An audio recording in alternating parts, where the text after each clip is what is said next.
तो नमस्कार, स्वागत है आपका हिंदी वात्सल्य में। आज हम महादेव वर्मा की दूसरी कविता जो यूजीसी नेट सिलेबस के अंतर्गत लगी हुई है। इसके पहले हम महादेव वर्मा की एक कविता जो यह मंदिर के दीप शीर्षक से है उस पर बातचीत कर चुके हैं। वो प्लेलिस्ट में उसकी वीडियो है, आप प्लेलिस्ट में जाके उस कविता को भी पढ़ सकते हैं, समझ सकते हैं। तो चलिए आज महादेव वर्मा की दूसरी कविता फिर भी कल है प्राण मेरे पर बातचीत करते हैं। इसके शीर्षक से बातचीत करेंगे, फिर विकल है प्राण मेरे। ये जो कविता है सांध्य गीत नामक काव्य संग्रह में संकलित है। 1936 में ये प्रकाशित हुई थी। तो इसका जो शीर्षक है फिर विकल है प्राण मेरे। विकल है प्राण मेरे, विकल का मतलब क्या है? व्याकुलता से है। और प्राण यानी कि हमारे अंदर की आत्मा जो है वो व्याकुल है। अब वो किस लिए व्याकुल है ये कविता को पढ़ने पर पता चलता रहेगा। तो महादेव वर्मा इस कविता को लिखने का मतलब बस ये है कि एक स्त्री है, उस स्त्री ने अपने लक्ष्य को तय कर लिया है और उस लक्ष्य को पाने के लिए व्याकुल है। या फिर इसको ऐसे समझें कि एक ये स्त्री समाज और स्त्री विमर्श को लेकर अगर समझें तो स्त्रियों का जो समाज है उसको आगे बढ़ने की बात किया जा रहा है यहाँ पे, कि उसको सभी क्षितिज यानी कि सभी तरह की पाबंदियों को तोड़ते हुए आगे विकास की राह पे बढ़ने की बात महादेवी वर्मा कह रही हैं। और एक और अर्थ में अगर लिया जाए तो यहाँ आत्मा और परमात्मा के मिलन की बात है। राम कुमार वर्मा कहते हैं कि जब हम अज्ञात के प्रति जो जिज्ञासा जगती है वहीं से रहस्यवाद निकल के आता है। इस कविता को पढ़ने के बाद भी हम देखेंगे कि यहाँ भी कहीं न कहीं रहस्यवाद का जिक्र है। और रहस्यवाद जो है वो छायावादी काव्य का एक महत्वपूर्ण विशेषता मानी जाती है। और महादेवी वर्मा के काव्य में भी रहस्यवाद देखने को मिलता है। आगे कविता में भी रहस्यवाद छुपा हुआ देखने को मिलेगा। तो पढ़ते हैं कविता को और इसकी व्याख्या पे बातचीत करते हैं। कह रहे हैं कि फिर विकल है प्राण मेरे, तोड़ दो यह क्षितिज, मैं भी देख लूं उस ओर क्या है। अर्थात मेरे प्राण व्याकुल हैं और तोड़ दो यह क्षितिज, मतलब कि वो ऐसे लेटे लेटे ऊपर आसमान की तरफ देख रही हैं और वो कह रही हैं कि इस क्षितिज को भी तोड़ दो, देख लूं कि उस ओर क्या है। आप देखते होंगे कि एक भ्रांतियां फैली हुई हैं कि उस ओर यानी कि आसमान के उस ओर स्वर्ग है। तो वो भी कह रही हैं कि इस क्षितिज को तोड़ दो, उस ओर क्या है। और एक अर्थ इससे एक और प्रतीक निकल के आता है कि ये जो घरों में स्त्रियां पाबंदियों के साथ जीवन जी रही हैं, इस घर की चार दीवारी को तोड़ो और बाहर निकल के देखो कि उस दीवारी के उस पार भी क्या है। आगे पंक्ति में कह रही हैं कि जा रहे जिस पंथ से युग, कल्प उसका छोर क्या है। अर्थात ये जो पंथ है, ये जो युग जो निरंतर आगे बढ़ता जा रहा है, ये जो कल्प है जो बीतता जा रहा है, कल्प यानी कि समय जो लगातार बीतता जा रहा है, उसको देख लो कि उस क्षितिज की ओर इस समय का क्या छोर है। इसको बातचीत के माध्यम से, अपनी कविता, अपनी पंक्तियों के माध्यम से एक स्त्री की वेदना और मन की व्याकुलता को प्रदर्शित करती हुई महादेवी वर्मा जी ने इन लाइनों को लिखा है कि फिर विकल है प्राण मेरे, तोड़ दो यह क्षितिज, मैं भी देख लूं उस ओर क्या है। जा रहे जिस पंथ से युग, कल्प उसका छोर क्या है।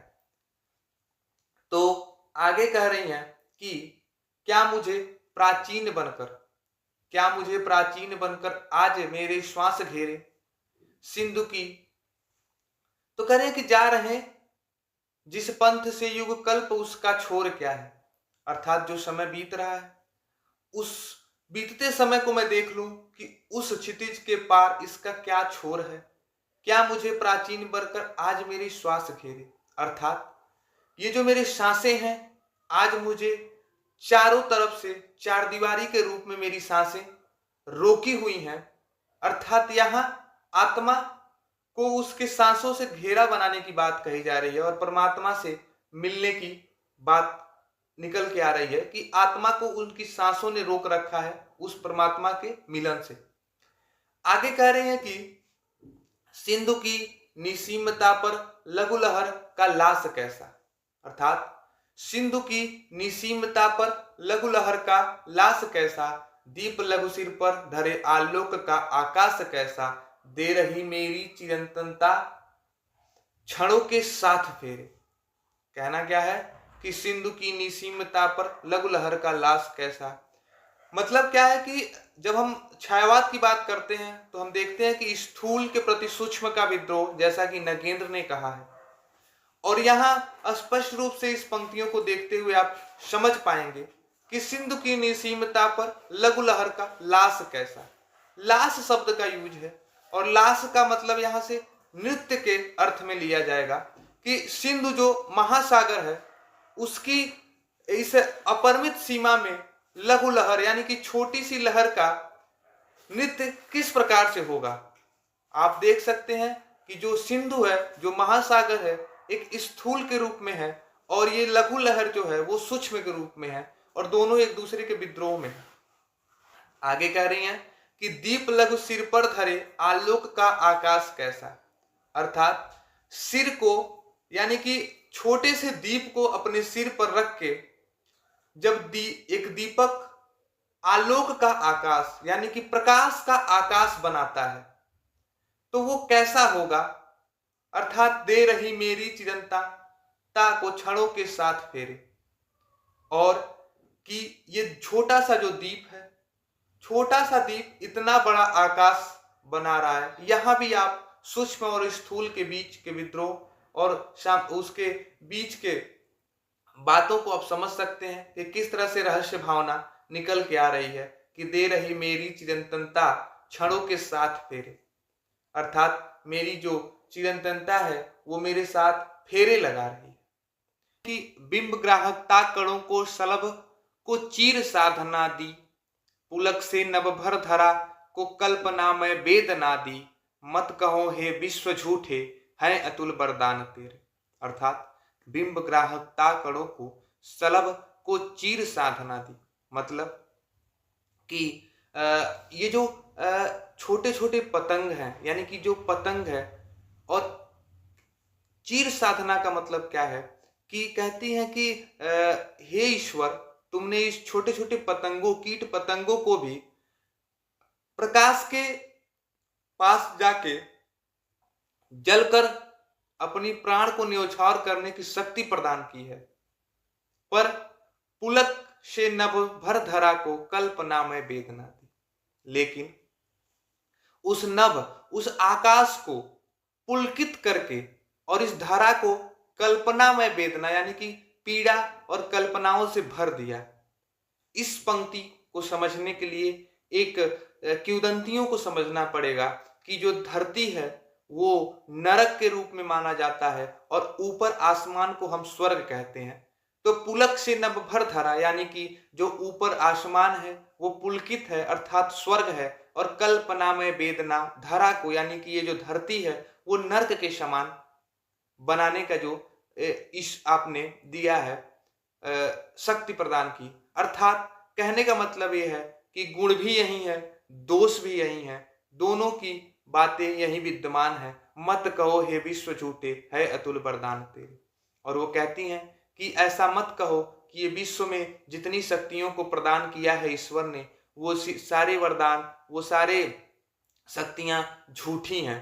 आगे कह रही हैं महादेवी वर्मा जी कि नभ डूबा पाया न अपनी बाढ़ में भी क्षुद्र तारे, ढूढ़ने करुणा मिदुल घन चीर कर तूफान हारे, अंत के तब में बुझे क्यों आदि के अरमान मेरे। मतलब नभ डूबा पाया न अपनी बाढ़ में भी क्षुद्र तारे। कह रही है कि इतना बड़ा आसमान है उसमें असंख्य तारे हैं और इसका मतलब नहीं है कि छोटे छोटे तारों का कोई अस्तित्व नहीं है। मतलब कि ये पूरे आसमान में जो बड़े बड़े तारे हैं वो ऐसा बिल्कुल नहीं होता कि वो छोटे छोटे क्षुद्र तारों को ढक दें, अपनी बाढ़ में उसको डुबा दें। मतलब कि उस छोटे छोटे तारों का भी अस्तित्व बना रहता है। समाज और व्यक्ति के रूप में भी लीजिएगा कि कितना हो भी बड़ा समाज हो, वहां प्रत्येक व्यक्ति का अपना अस्तित्व बना रहता है। सबके मूल्य अपने आप में एक विशिष्ट रूप में विद्यमान होते हैं। ढूढ़ने करुणा मृदुल घन, चीर कर तूफान हारे। और जिन घन यानी कि जिन बादलों को तूफानों ने ढूंढते हुए, तूफानों को चीरते हुए करुणा और मृदुल भावों को खोजा है, करुणा और मृदुल गुणों को खोजा है, खोजते खोजते हारा है। अंत के तम में बुझे क्यों आदि के अरमान मेरे। और कहने का मतलब उनका यह है कि अंत के तम में बुझे क्यों आदि के अरमान, यानी कि जीवन के प्रारंभ में जो इच्छाएं उन्होंने पाली थी वो आज अंत के तम यानी कि अंतिम दिनों के अंधकार में वो बुझते हुए नजर आ रहे हैं। जो इनकी मन के अरमान थे, जो इनकी मन की इच्छाएं थी, आज अंतिम अवस्था में आते आते बुझते हुए नजर आ रही हैं। इस रूप में महादेवी वर्मा एक स्त्री के मन की भाव को स्पष्ट रूप से बताना चाह रही हैं कि वो जो मन है वो उस क्षितिज को तोड़ के उस ओर देखने के लिए व्याकुल है। अर्थात ये जो स्त्री है वो समाज के जो चार दीवारी जो बनी हुई है उस चार दीवारी के उस पार क्या है उसको देखने के लिए भी व्याकुल है।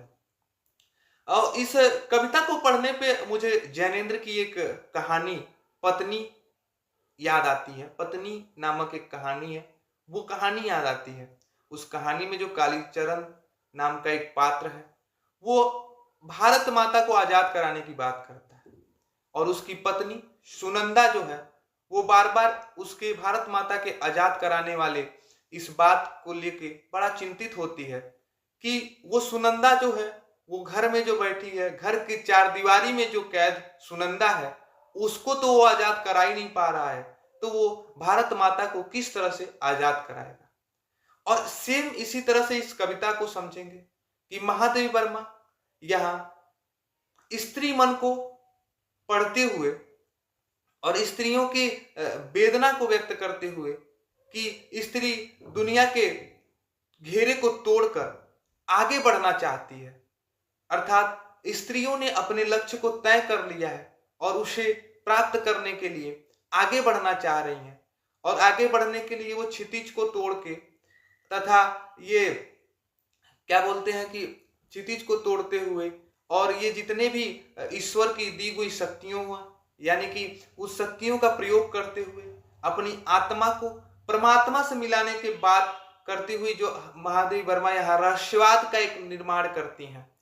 अर्थात दो तीन अर्थों में इसको समझेंगे कि ये तो स्त्री के रूप में, स्त्री चेतना, स्त्री विमर्श के रूप में और आत्मा का परमात्मा से मिलन के रूप में, यानी कि व्यक्ति और समाज, आत्मा और परमात्मा, दो अर्थों में इस कविता को समझेंगे। एक में स्त्री उस पाबंदियों को, उस दुनिया के घेरे को तोड़कर क्षितिज के उस पार जाकर स्वतंत्र महसूस करने की व्याकुलता प्रकट कर रही है। दूसरे में उस आत्मा यानी जो जिस आत्मा को उसकी सांसें चार दीवारी के रूप में घेरे हुए हैं, उन सांसों को तोड़ते हुए परमात्मा के पास, परमात्मा से मिलने को जाने के लिए व्याकुल है।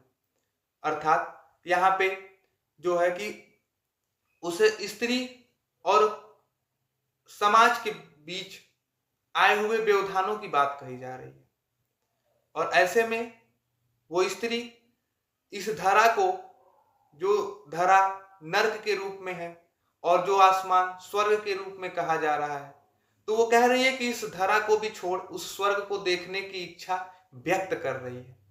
तो ऐसे में महादेवी वर्मा की ये कविता है विकल्प प्राण मेरे आपको समझ में आया होगा।